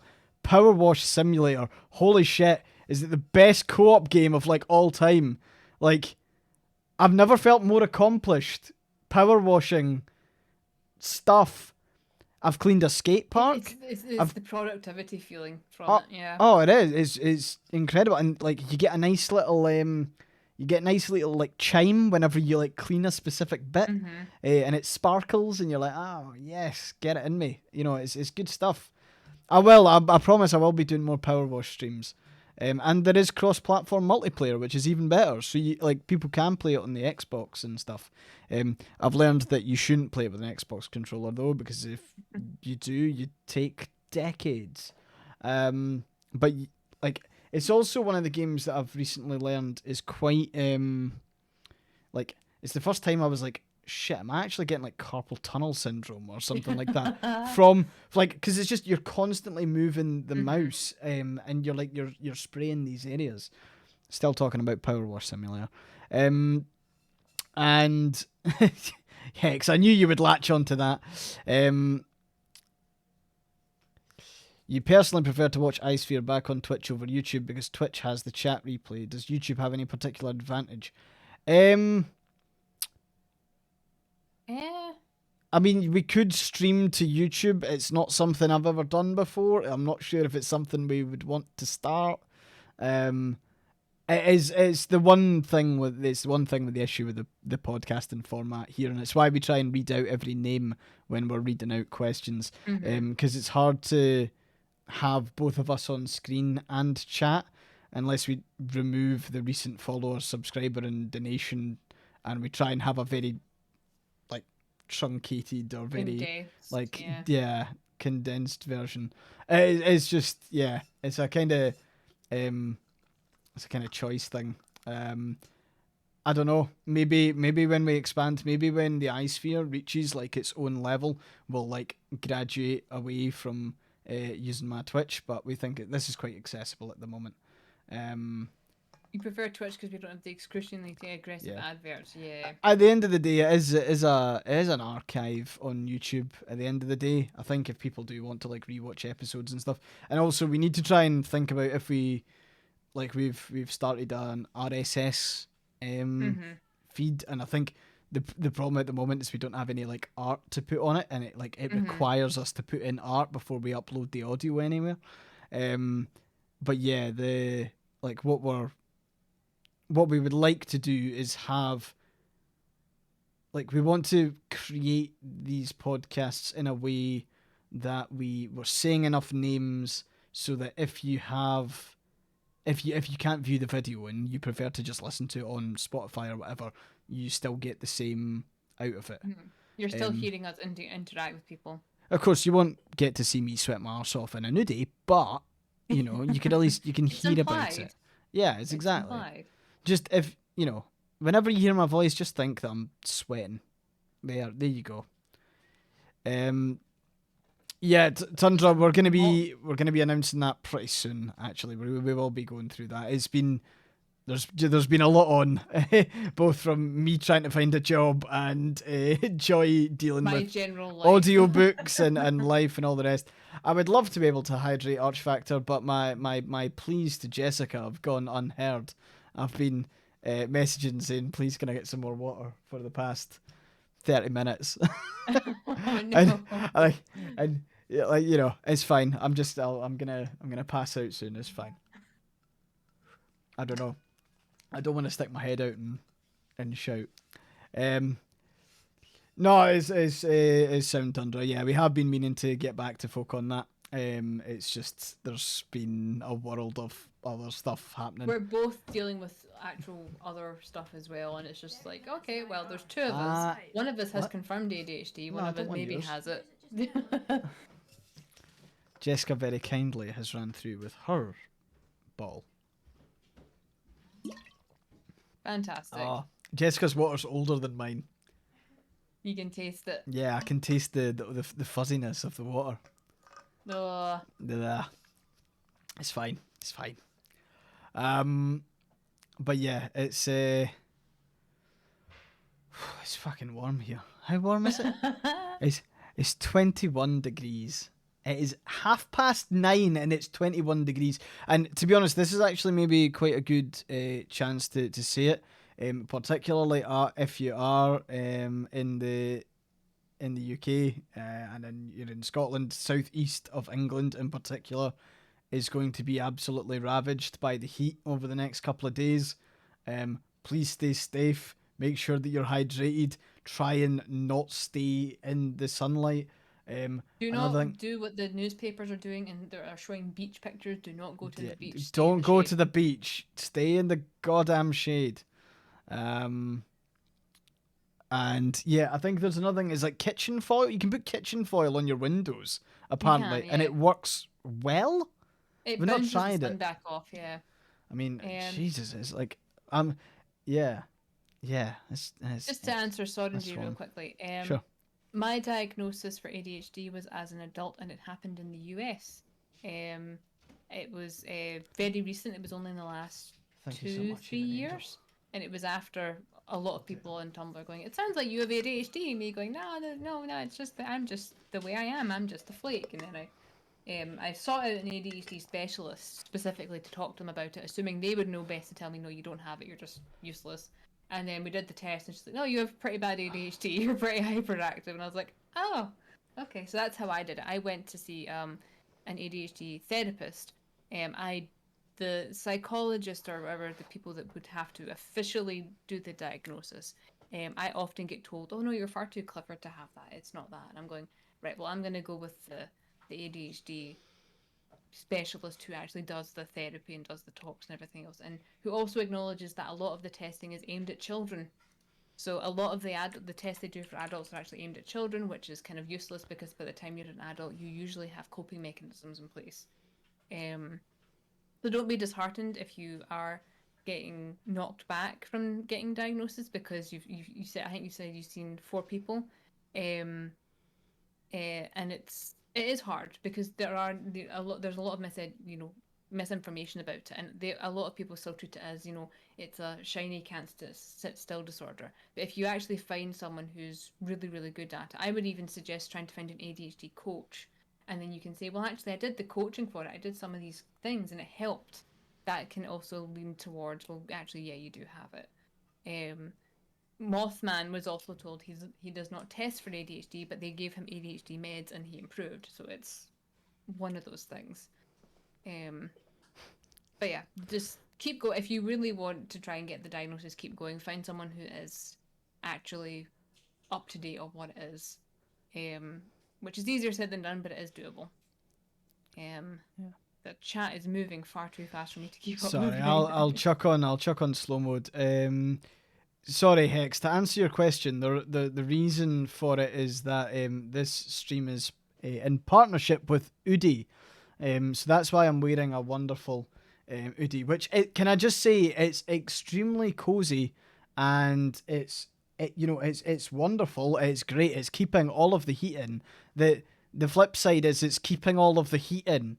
Which is why, like, you might have seen my fringe has like become progressively more and more sweaty as the streams went on. But you can use the code. You can use the code I for Scotland, and you get a really cool discount off of an Udi, and it also works for their pajamas as well. So if anyone is like desperate for either new PJs that are comfy, or an Udi for the winter, which I'm not joking, will defend you against every single drop in temperature. The discount's $10 more than the summer sale.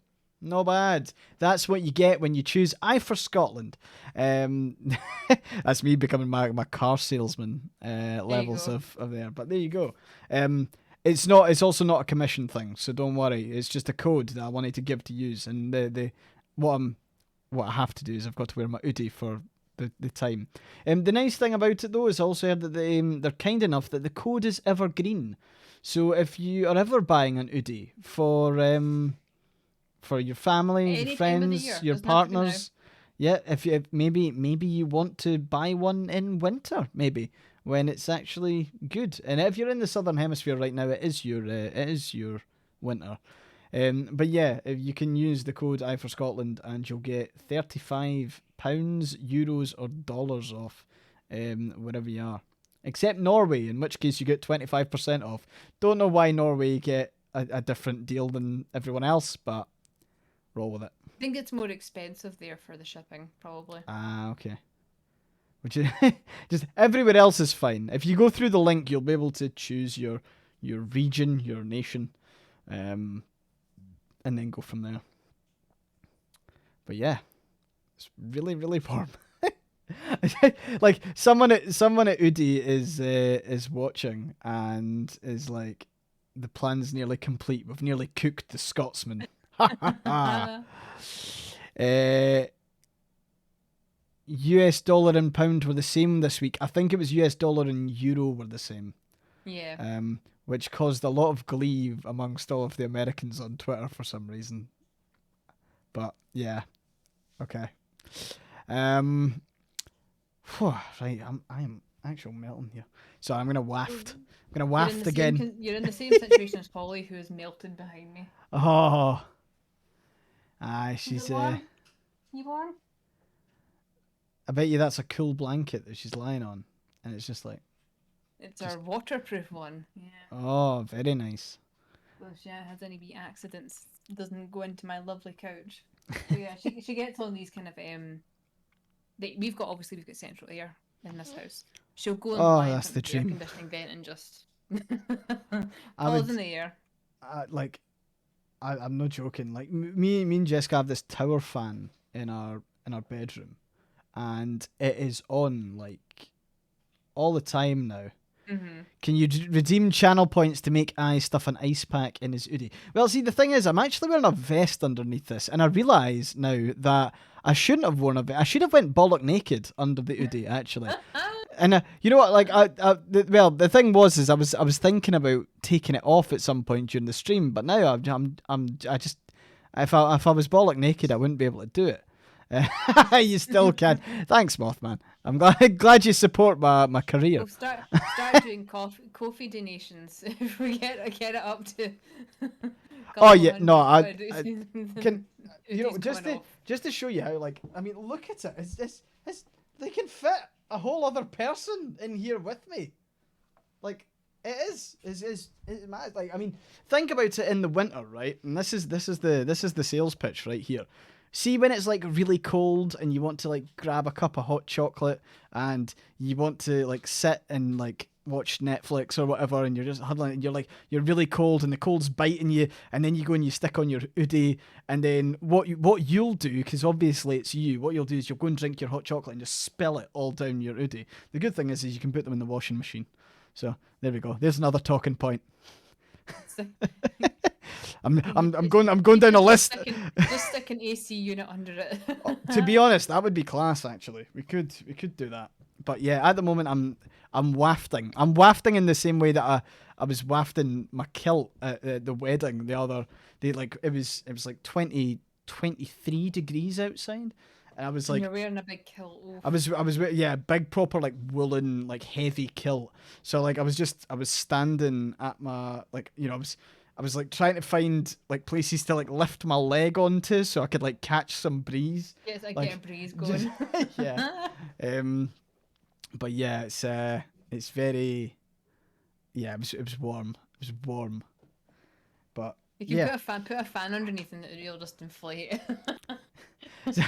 You're gonna see me next time. I'm just gonna be like tucking ice cubes in.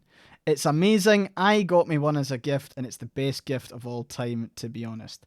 So there's two gifts that I've bought Jessica, and those are like, you know, effectively the best gifts.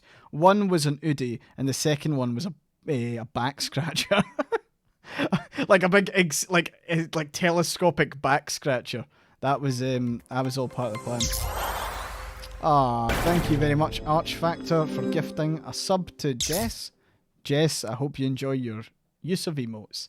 You can now spam our cats into chat. But yeah, that's the Udi surprise, and again, loads of designs. So I know Hex, that it was you that asked it. Hex, you might be interested. There's an Udi that has lots of what they called? Eggplants. Eggplants? Eggplant emoji? Yeah, eggplant emoji. What are they called elsewhere? Is it aubergine? Aubergine, yeah. Yeah, eggplant's American. On what that was. Yeah, oh my god. Okay, aubergine gang. Let everyone in chat aubergine. You could basically like I was debating about it, and then I was like, nah, maybe that's a wee bit too like on the nose for the stream. Me just being covered in aubergines. Would have been on brand. Yeah, it would have been. And Jessica's got cats all over it, and I went with plants. But don't worry, because I've heard that Udi is going to listen to us, and they're going to put like saltires all over an Udi, and they'll send me a specific AyeSphere Scotland Udi. That'd be cool. That's the thing. That's the next phase of Udi's development. Is going to be customizable Udis, and they also do weighted blankets. Weighted blanket would be fantastic. Yeah. Do they do? Udi do weighted blankets as well? Yeah.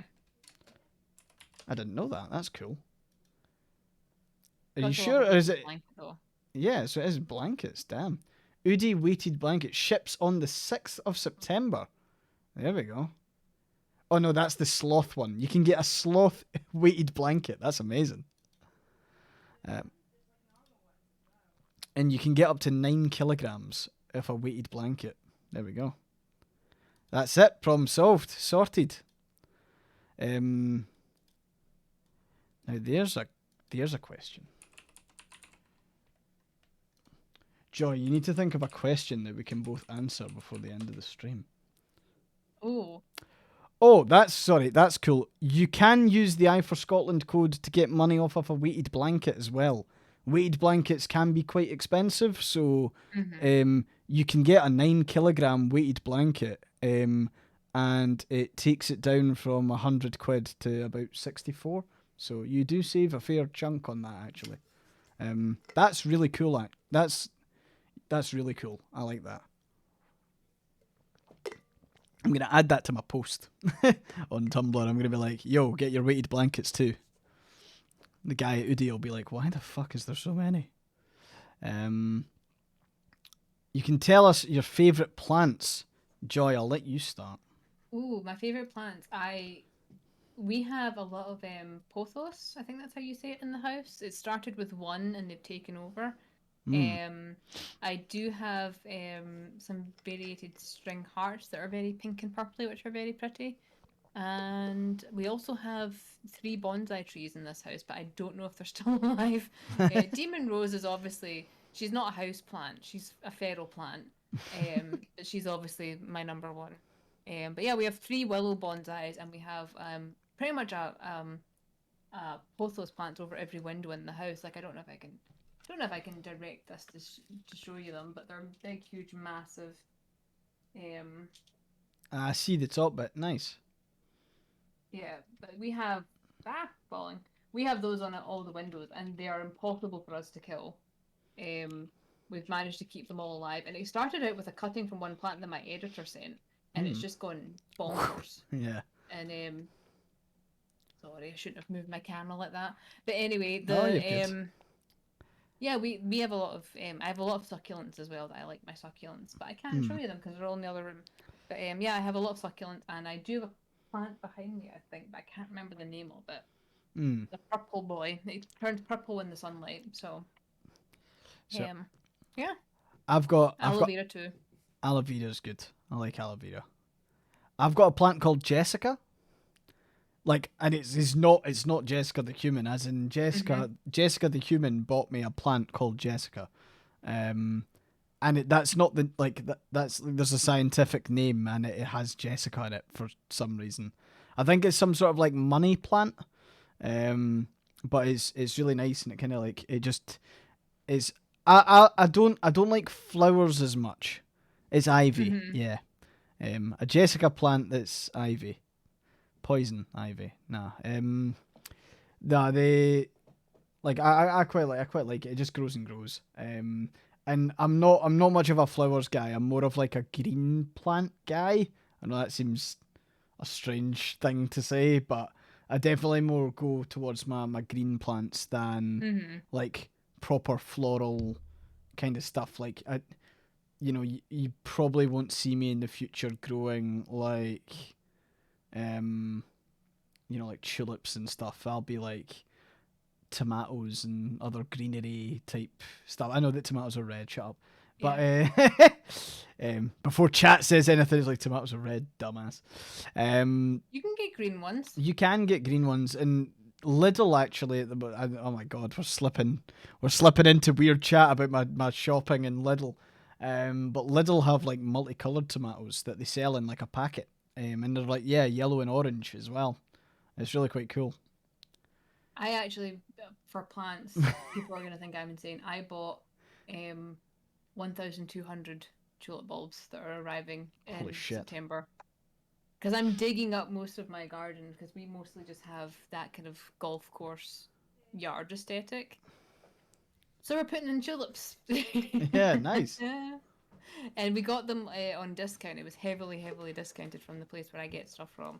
So it was only something like $200 for it, and I'm going, great, fantastic. I'll just dig everything up. I'll get rid of the lawn, and I'll just put in tulips.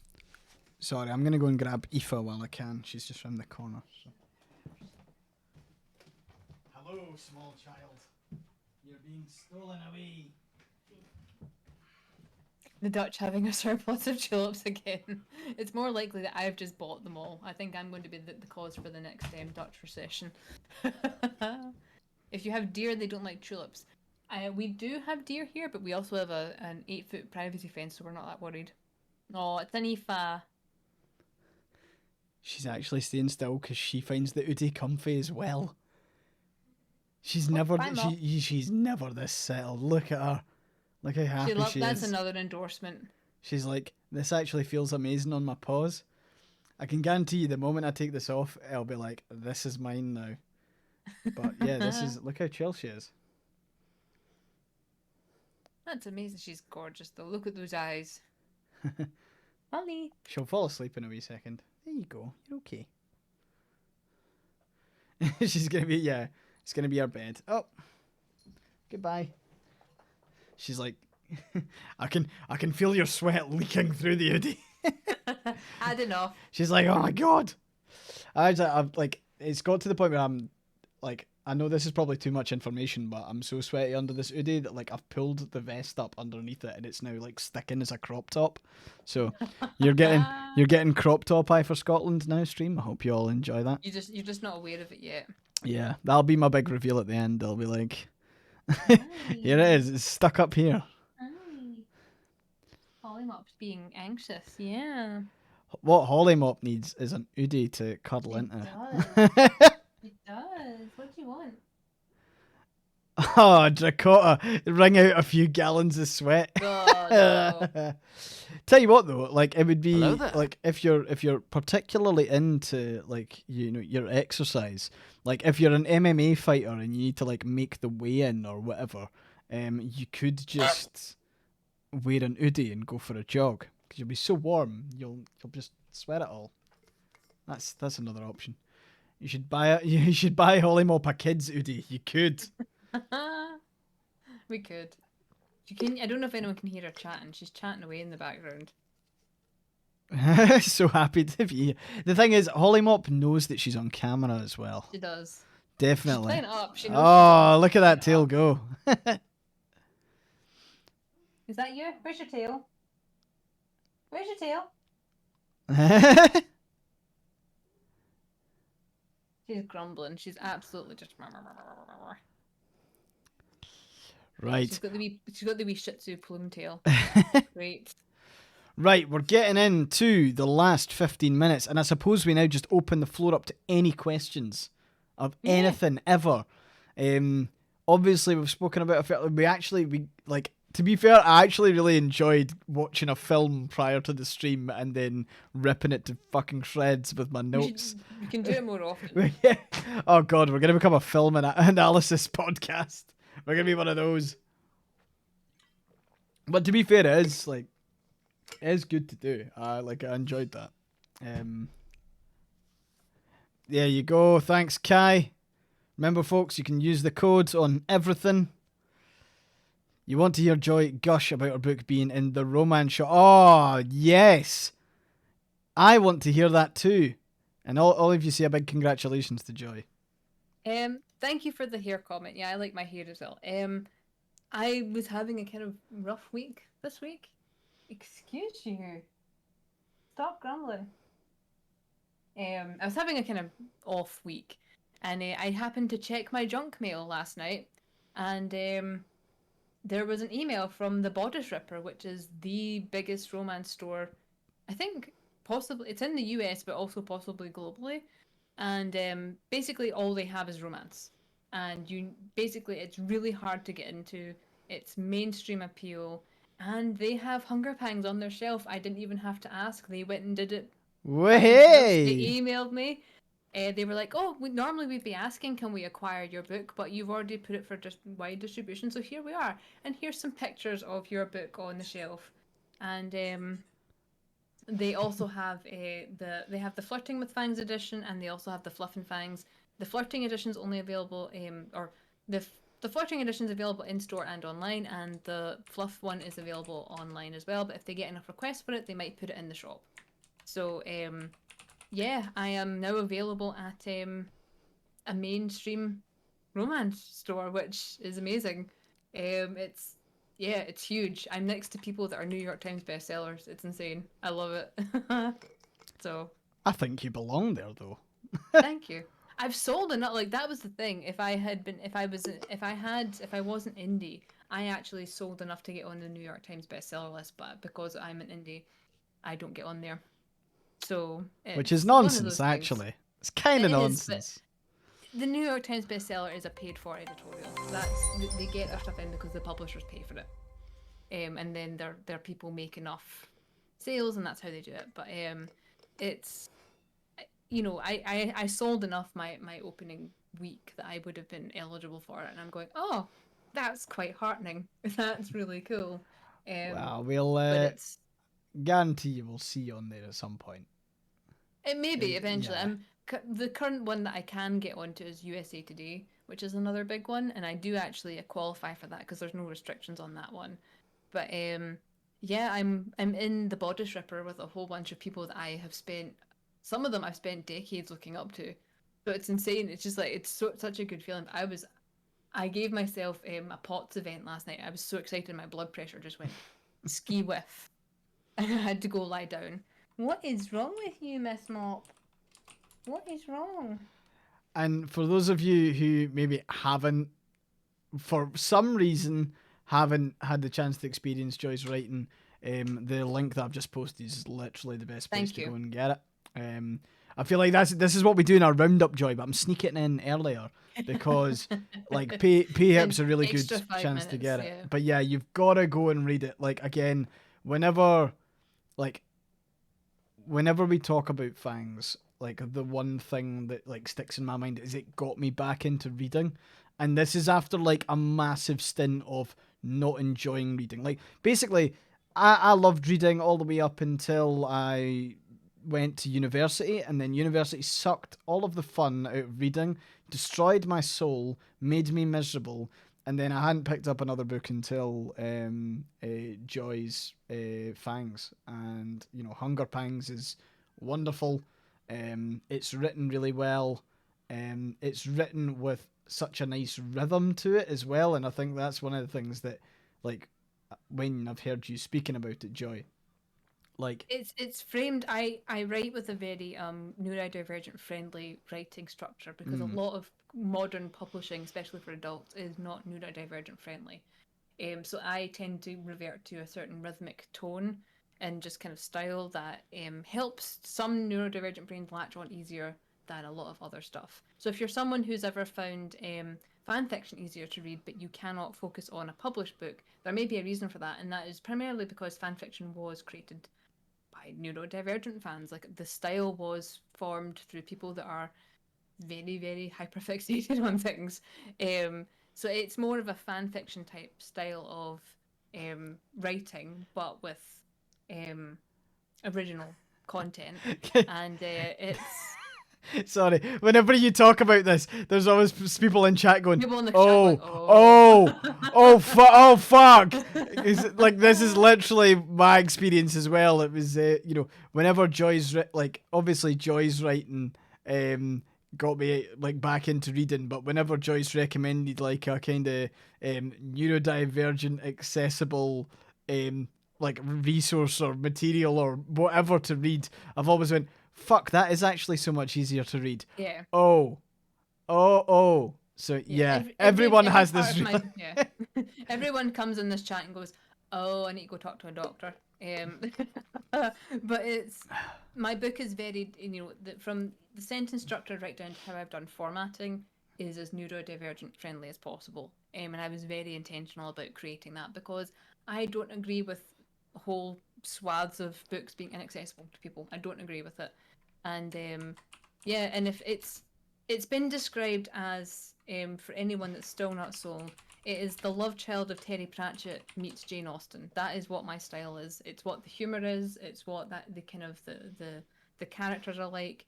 And that's probably the best review I've ever gotten, was someone saying it is a cross between Terry Pratchett and Jane Austen. I could not be happier with that comment.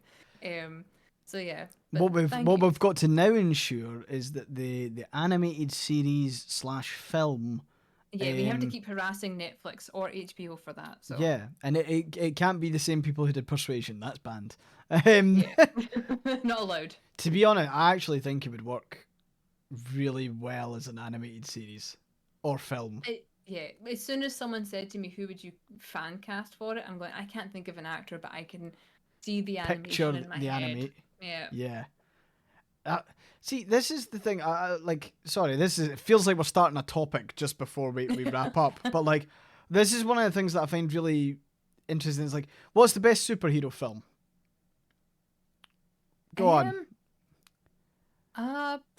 you're wrong. It's Spider-Man Into the Spider-Verse. Yeah, I was trying to think of something.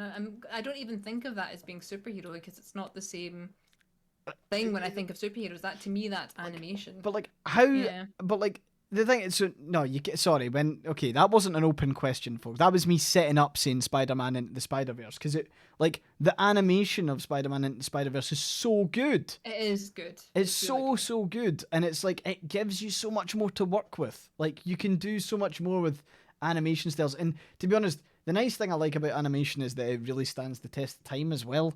Like me and Jessica went through like a stint of like watching all the Studio Ghibli stuff, and fuck, that could have came out last year, and I would like people started watching them again, and it had this like big resurgence, like maybe a year ago or something like that, because all of them landed on Netflix. And I was saying to Jessica, "Oh yeah, let's watch it." And then it was like you were seeing some of them. It's like this came out in '97. What the fuck?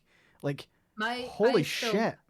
There's a lot of difference between the book and the Studio Ghibli adaptation for Howl's Moving Castle. I love both for different reasons, but literally at the start of the pandemic, I was constantly streaming Hell's Moving Castle so that people had something good to hang on to.